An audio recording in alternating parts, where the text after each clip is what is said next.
Nesta semana, lemos a Parashá Kitavó, literalmente significa quando vocês vierem.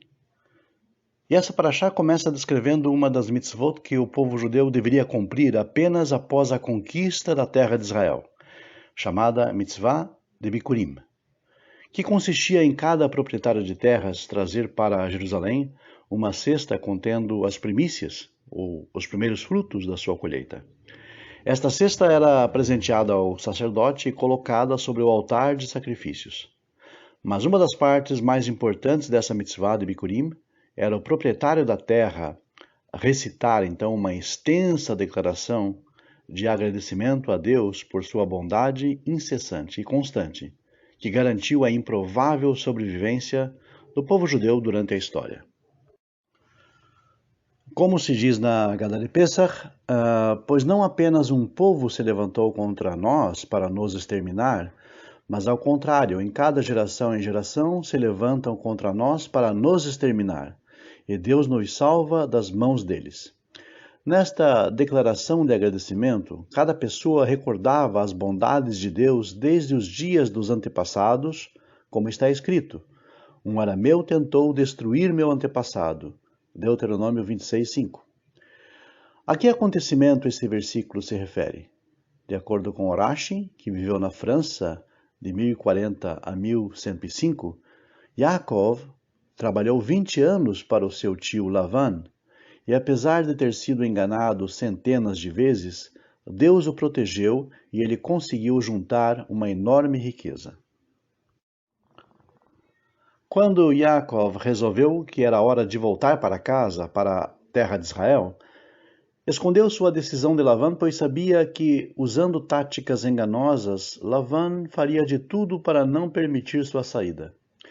Yaakov praticamente fugiu da casa de Lavan, mas foi perseguido e alcançado. Lavan perseguiu Yaakov com a intenção de matá-lo. Porém, de acordo com o nosso texto, Deus apareceu para Lavan, ou revelou-se para ele e o ameaçou, advertindo-o que ele não poderia fazer nenhum mal a Yaakov. É com esta salvação do patriarca Yaakov, das mãos de Lavan, o arameu, que começamos a declaração de agradecimento da mitzvah de Bikurim. Se Lavan tivesse sido bem-sucedido em seu intento de matar Yaakov, certamente teria sido o fim do povo judeu. Porém, se prestarmos atenção, há algo que nos chama a atenção nas palavras deste agradecimento. Apesar de traduzirmos, via de regra, o versículo como um arameu tentou destruir meu antepassado, não é isto que está literalmente escrito. As palavras em hebraico Arami Oved Avi significam literalmente um arameu destruiu meu antepassado. Se Lavan não teve sucesso em destruir Yaakov e o povo judeu, por que então na Torá está escrito de maneira que aparenta que ele sim teve sucesso em completar o seu mau ato? Urashi explica que apesar de Lavan não ter conseguido alcançar seu intento, Deus considerou como se seu ato tivesse realmente sido realizado para castigá-lo. E assim acontece com todos os Rechaim, os malvados, quando eles intentam fazer um mau ato. Mesmo que por algum motivo externo não consigam cumprir seu intento, é considerado como se eles tivessem completado a sua má ação e eles são punidos por isto. Mas esta explicação do Urashi aparentemente não resolve completamente o problema. O tema predominante na declaração de Bikurim é expressar a nossa gratidão a Deus por toda a bondade que Ele tem nos feito e que também nos fez. Uma vez que os judeus foram salvos das tentativas de Lavan de destruição, o benefício que se recebe foi devido à falta de sucesso em seus maus intentos. Então, por que expressaríamos gratidão em termos de seu sucesso?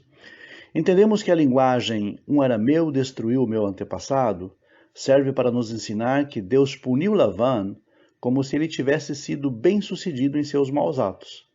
Porém, Por que essa linguagem também é utilizada para expressar a gratidão pelo povo ter sido salvo? Além disso, há ainda um grande questionamento filosófico.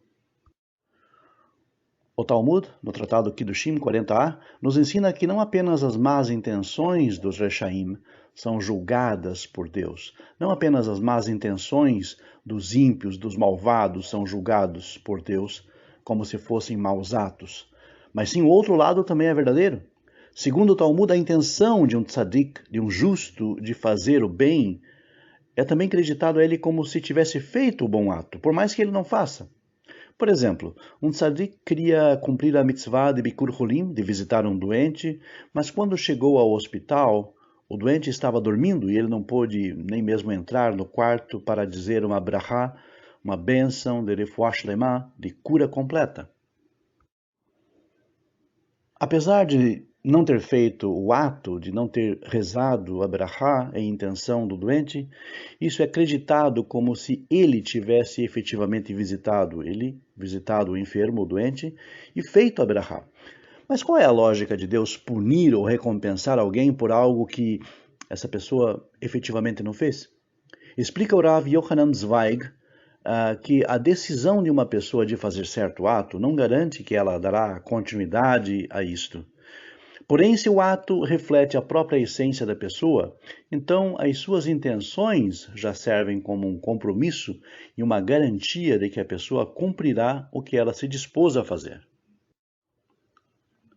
Uma vez que a pessoa se comprometeu de todo o coração a empreender certo esforço, praticamente nenhuma força da natureza pode impedir a sua determinação.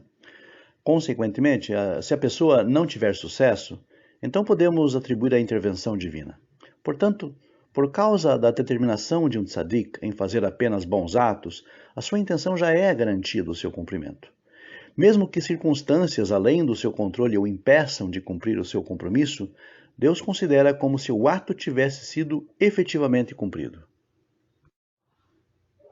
Da mesma forma, a determinação dos ímpios, dos maldosos, de cometer um mau ato é tão forte que é preciso a intervenção divina para frustrar seus planos.